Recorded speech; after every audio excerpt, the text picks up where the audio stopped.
नमस्कार दोस्तों, स्वागत करता हूं आपका हमारे चैनल पर। आज अपनी क्लास है टाइम एंड टेंस की सेकंड। पहली क्लास में जो है अपन ने टाइम और टेंस के बारे में क्या क्या डिफरेंसेस होते हैं इनके बारे में और कितने प्रकार के होते हैं, बेसिकली ये चीज पढ़ा था। आज अपन पढ़ने वाले हैं यहाँ पे प्रेजेंट टेंस के बारे में। इसमें जो है मैं अपने 3 प्रकार के बारे में पढ़ा था, प्रेजेंट टेंस, आपका पास्ट टेंस और फ्यूचर टेंस। और अब जो है अपन पढ़ने वाले बेसिकली प्रेजेंट टेंस के बारे में। प्रेजेंट टेंस के कितने उपभेद होते हैं? प्रेजेंट टेंस के जो है 4 प्रकार होते हैं, 4 उपभेद होते हैं। Present simple, present continuous, present perfect और प्रेजेंट परफेक्ट कंटिन्यूस। इसको सिंपल को आप इंडेफिनाइट भी बोल सकते हो, वो यहाँ पे जो है स्टूडेंट टू स्टूडेंट डिपेंड करता है, ये दोनों एक ही चीज है। और प्रेजेंट कंटिन्यूस को आप इम्परफेक्ट या प्रोग्रेसिव भी बोल सकते हो। प्रेजेंट परफेक्ट हो गया और फोर्थ वाला है आपका प्रेजेंट परफेक्ट कंटिन्यू। ये 4 चीजें आपको प्रेजेंट टेंस के अंतर्गत आएंगी। इसमें सबसे पहले मैं बात करूं प्रेजेंट टेंस के अंतर्गत अपन क्या पढ़ेंगे। सबसे पहले अपन पढ़ेंगे प्रेजेंट सिंपल के बारे में। प्रेजेंट सिंपल के बारे में पहले पढ़ेंगे अपन कि प्रेजेंट सिंपल के क्या स्ट्रक्चर होते हैं वाक्य का। उसके बाद एडवर्ब्स के बारे में पढ़ेंगे। उसके बाद क्या रूल्स हैं प्रेजेंट टेंस के, प्रेजेंट सिंपल के अंतर्गत, वो चीज पढ़ेंगे। उसके बाद अपना स्टार्ट होगा कंटिन्यूस, उसी बाद ऐसा चलता जाएगा, उसके बाद परफेक्ट, उसके बाद ऐसा चलता जाएगा, फिर कंटिन्यूस। इसी प्रकार से पास्ट टेंस में होगा। तो बिल्कुल आपको जो है क्लासेस जो है आपको क्या पता थोड़ा जो है क्लासेस ज्यादा अटेंड करने पड़ जाए, लेकिन टेंस का जो पार्ट है बिल्कुल अच्छे से कवर करवा दूंगा। पर जो आपका टेंस में से एक भी सवाल नहीं अटकने दूंगा, ये मैं आपको बिल्कुल श्योरिटी दे रहा हूं। तो आपको जो है सबसे पहले अपन जो है प्रेजेंट सिंपल के बारे में पढ़ेंगे। प्रेजेंट सिंपल में पहले वाक्य के स्ट्रक्चर के बारे में, उसके बाद जो अगली क्लास होगी अपनी उसके में जो है एडवर्ब्स के बारे में। क्योंकि अगर बेसिकली मैं एक क्लास के अंतर्गत अगर सारा मैं करवाने को 1 घंटे में मैं पूरा करवा दूं प्रेजेंट टेंस, लेकिन आपको जो है अच्छे से समझ में नहीं आ पाए तो यहां पे जो है थोड़ा सा इश्यू होगा। क्योंकि मेरे को भी ऐसा ही लगेगा कि अगर स्टूडेंट्स को समझ में नहीं आ रहा तो मैं इससे बोलने से क्या फायदा। बिल्कुल आपको बेसिक से सारी चीजें बिल्कुल आपको करवाने वाला हूं, तो वो चीजें आपको ध्यान में रखनी है। सबसे पहले अपन पढ़ेंगे प्रेजेंट सिंपल के बारे में। प्रेजेंट सिंपल में जो है, प्रेजेंट सिंपल में अगर साधारण वाक्य हो, अगर अफर्मेटिव सेंटेंस हो, अगर अफर्मेटिव सेंटेंस हो तो उसके अंतर आपका जो है क्या स्ट्रक्चर रहेगा वाक्य का। वाक्य में सबसे पहले सब्जेक्ट यानी कर्ता, उसके बाद जो है यहां पे हेल्पिंग वर्ब के रूप में, हेल्पिंग वर्ब के रूप में यहां पे एस या ईएस का प्रयोग होगा और वर्ब की फर्स्ट फॉर्म प्लस जो है यहां पे ऑब्जेक्ट का प्रयोग होने वाला है। ये होगा साधारण वाक्य का स्ट्रक्चर। लेकिन इसमें भी आपको एक चीज ध्यान रखना है, अगर साधारण वाक्य सिंगुलर है, अगर साधारण वाक्य सिंगुलर, सिंगुलर का मतलब एक वचन जैसे ही, सी, इट और किसी का नाम, अगर इनमें से है तो आपका एस या ईएस लगेगा।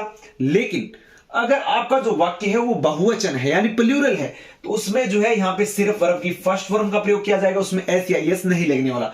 और एस या ईएस में भी आपको ध्यान रखना है कि कहां एस लगेगा, कहां ईएस लगेगा।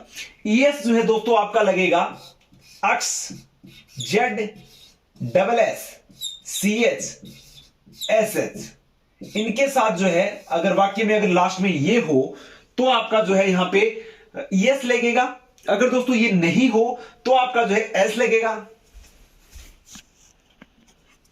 इसमें जो है आपका जो है प्रेजेंट टेंस में अगर आपको पता लगाना है कि यहां पे एस कहां लगेगा, ईएस कहां लगेगा, तो ये जो है फ्रेंड्स यहां पे सॉरी मैं एस भी भूल गया इसमें, तो एक्स, एक्स हो गया, जेड हो गया, एस हो गया, डबल एस हो गया, सी एच हो गया, एस एच हो गया। ये अगर आते हैं यस लगेगा, वरना जो है आपका अदरवाइज एस का प्रयोग किया जाएगा।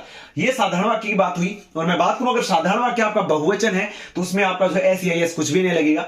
उसके बाद बात करते हैं नेगेटिव की, कि प्रेजेंट सिंपल के अंतर्गत अगर वाक्य नेगेटिव हो तो उसका स्ट्रक्चर क्या रह सकता है।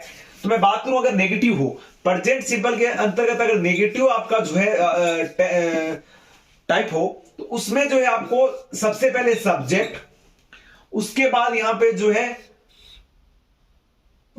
उसके बाद हेल्पिंग वर्ब का प्रयोग किया जाएगा। और हेल्पिंग वर्ब क्या रहेगी, आपको प्रेजेंट सिंपल में जो है आपको एक चीज का ध्यान जरूर रखना होगा। प्रेजेंट सिंपल टेंस में जो है जो आपके टाइप्स होंगे प्रेजेंट सिंपल टेंस में, साधारण वाक्य में जो सिंपल होगा उसके अंदर सिर्फ और सिर्फ आपके एस या ईएस का प्रयोग किया जाएगा। अगर एक वचन हो तो, अगर बहुवचन हो तो वहां पे सिर्फ वर्ब की फर्स्ट फॉर्म का।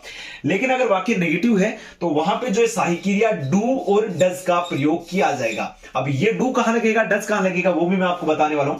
उसके बाद आपका यहां पे वर्ब का फर्स्ट फॉर्म और ऑब्जेक्ट। और एक चीज आपको ये चीज ध्यान रखनी है हमेशा कि सिंपल टेंस के अंतर्गत हमेशा वर्ब की फर्स्ट फॉर्म का प्रयोग होने वाले हैं। और यहाँ पे पहचान करने के लिए आपको यहाँ पे ता है, ती है, ते है नहीं दिया होगा, उसमें आपको एडवर्ब्स के द्वारा आपको पहचानना है। वो चीज मैं आगे आपको बताऊंगा कि आप प्रेजेंट सिंपल को पहचाने कैसे। ये स्ट्रक्चर है, वाक्य का स्ट्रक्चर कैसे रहेगा उसके बारे में बता रहा हूं। तो सिंपली सब्जेक्ट प्लस डू या डज प्लस वर्ब की फर्स्ट फॉर्म प्लस ऑब्जेक्ट, ये नेगेटिव का नहीं रहेगा इसमें। अब आप बोलोगे सर इसमें नो नहीं है, तो नो कहां आएगा, ये चीज मैं बच्चे से समझाने वाला हूं। एक चीज, दो चीजें बिल्कुल आप ध्यान रखिए। एक तो प्रेजेंट सिंपल में हमेशा वर्ब की फर्स्ट फॉर्म का प्रयोग किया जाएगा। सेकंड बात ये कि यहां पे जो है प्रेजेंट सिंपल के अंतर्गत आपका जो अगर नेगेटिव वाक्य है तो नोट हमेशा 3 नंबर पर आएगा।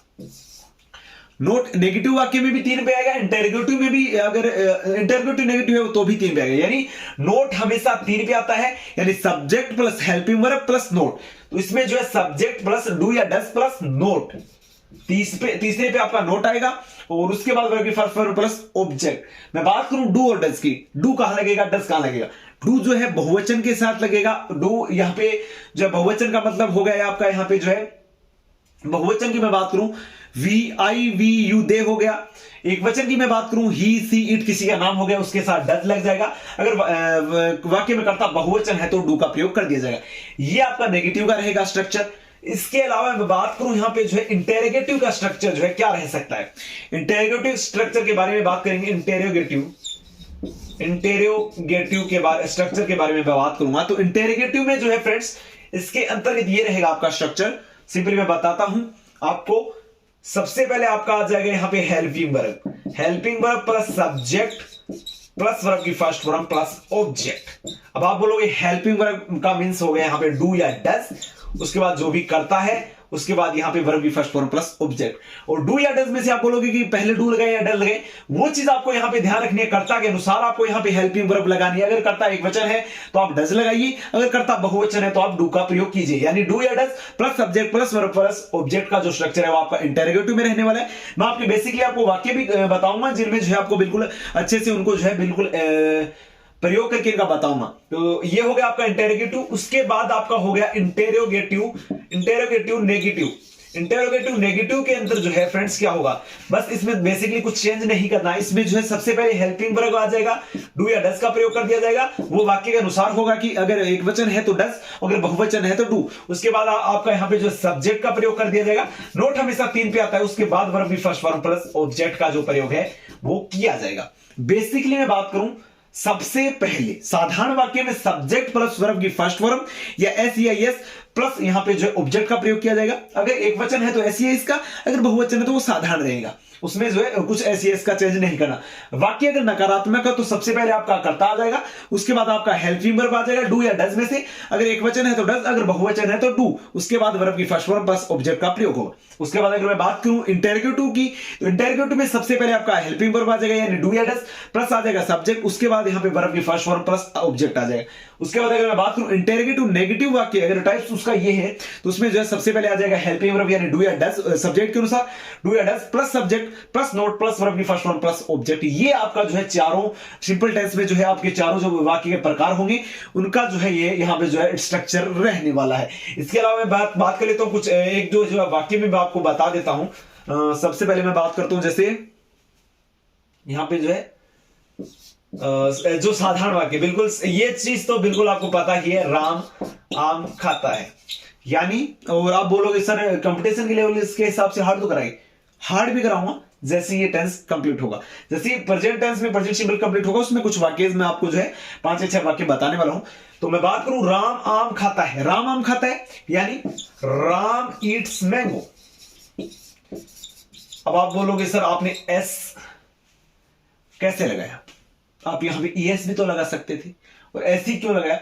ये वाक्य है आपका यहां पे सिंपल में जो है राम ईट्स मैंगो, ईट के बाद एस लगाया है क्योंकि यहां पे जो है आपका जो कर्ता है वो है एक वचन, तो एक वचन में एस या यस का प्रयोग होता है, और कर्ता एक वचन है, और इसमें लास्ट में यहाँ पे जो ना ही तो एस है, ना ही डबल एस है, ना ही सी एच, ना ही एस एच, ना ही अक्ष या जेड है, इनमें से कोई नहीं है, इसका मतलब प्रयोग तो एस का होना है। उसके बाद आपका मैंगो का हो गया। इसमें मैं बात करता हूं नेगेटिव में अगर वाक्य हो, जैसे राम आम नहीं खाता है, राम आम नहीं खाता है, तो राम नोट ईट्स में ईट्स नोट मैंगो नहीं आएगा, ये चीज ध्यान में रखना। तो इसमें आएगा Ram does note eat mango. और यहां पे अगर ये वाक्य अगर अफर्मेटिव में हो जाए, सॉरी यहां पे जो है अगर क्या राम आम खाता है, क्या राम आम खाता है, अगर उसमें हो जाए तो डज राम ईट मैंगो। और अगर यहां पे इंटरगेटिव नेगेटिव के अंतर्गत इसका मैं सेंस में करूं तो does Ram not eat mango. बस ये चेंजेस आपको करना है, बिल्कुल मैंने आपको वाक्य में भी बता दी है। तो फ्रेंड्स प्रेजेंट टेंस के अंदर प्रेजेंट सिंपल में चारों जो स्ट्रक्चर है, कैसे वाक्य का स्ट्रक्चर होता है वो पढ़ लिया। अब जो कैसे पहचानेंगे, क्या क्या रूल्स होते हैं, उनके बारे में जो है आने वाली क्लासेस में पढ़ने वाले हैं।